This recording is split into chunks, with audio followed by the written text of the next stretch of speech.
Good morning mga boss. Panibagong video, panibagong araw, panibagong pintura.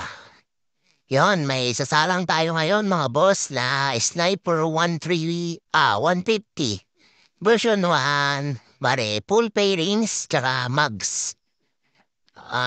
Yan po yung isasalang natin ngayong week na to.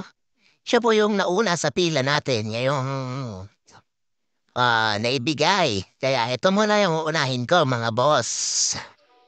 Okay, let's go! Simulan na natin. Yan.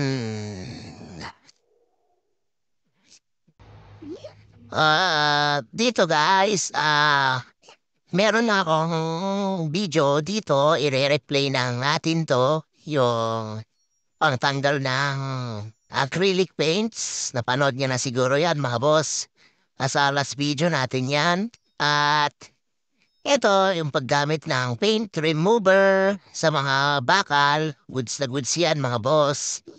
Yan, napatuloy magtanggal ng pintura gamit ng magandang quality na paint remover. Okay, yan mga boss. Update ko kayo. Magpa-primer na tayo dito. Bari naka-prep na to, na-sand na natin, na-repair na natin lahat. Ito yung mags natin, naka-prep na lahat. Yan.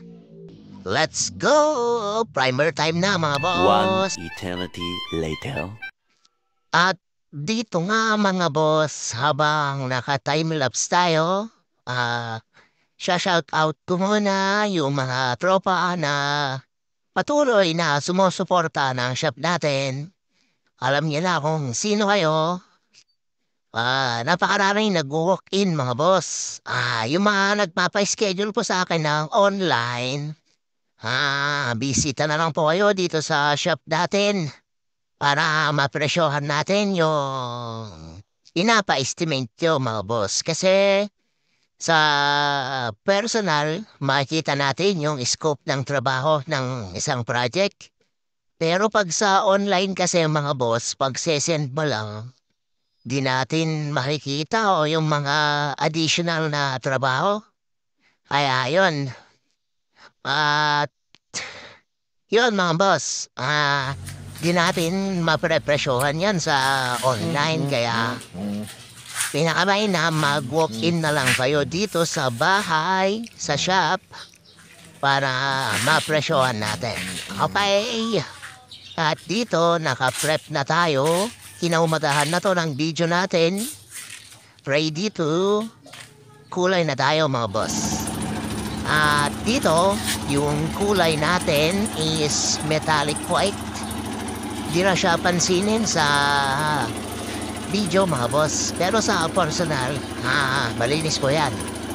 Napakaangas. Isa sa mga pinakamahirap ilapat na pintura. White. Konting dumi lang. Kitang-kita. Pero goods naman. Hindi naman yung halatang dumi talaga. Yung tipong ikaw lang na nagpintura, makakita ng dumi na yon. Goods na yon mga boss. Basta tamang mixture lang, tamang curing time, tamang paint ratio, yun. Sigurado magandang kalalabasan ng project ninyo mga boss. Always, bago kayo magbuga, mag-clear coat, gamit po kayo niyan. Pinakamahalaga po yan mga boss. Para madis niya yung mga dumikit na alikabok.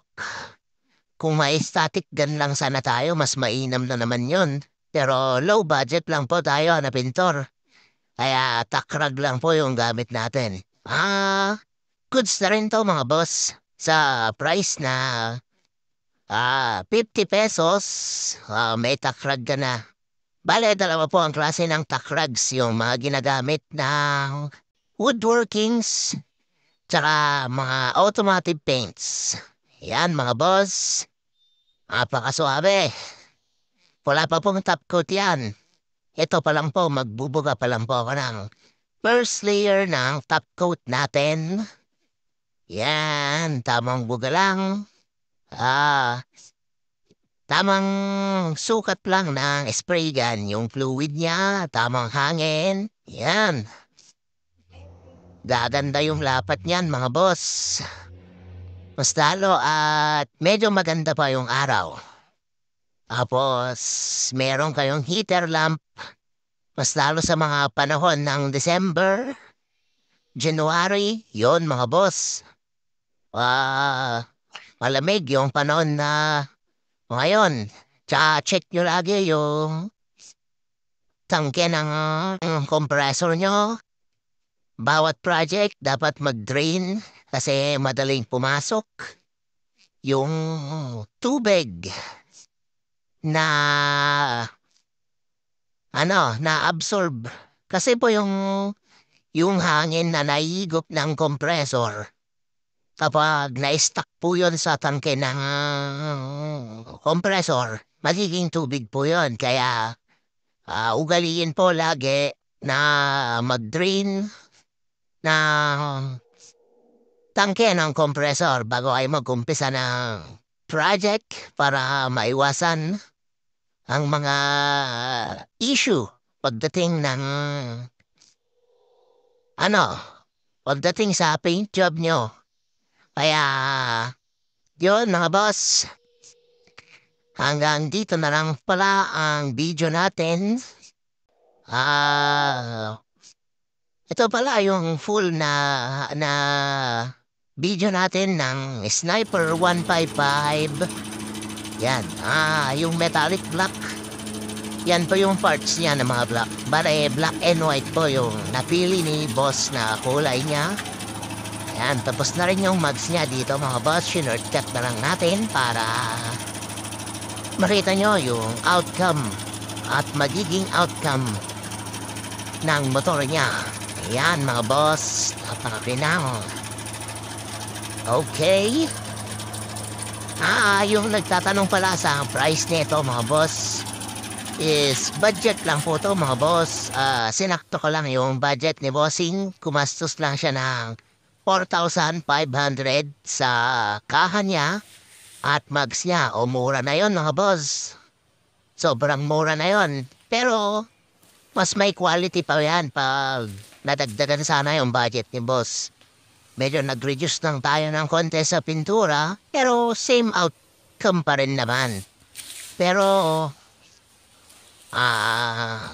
na-reduce lang ng konti yung niya, materials niya.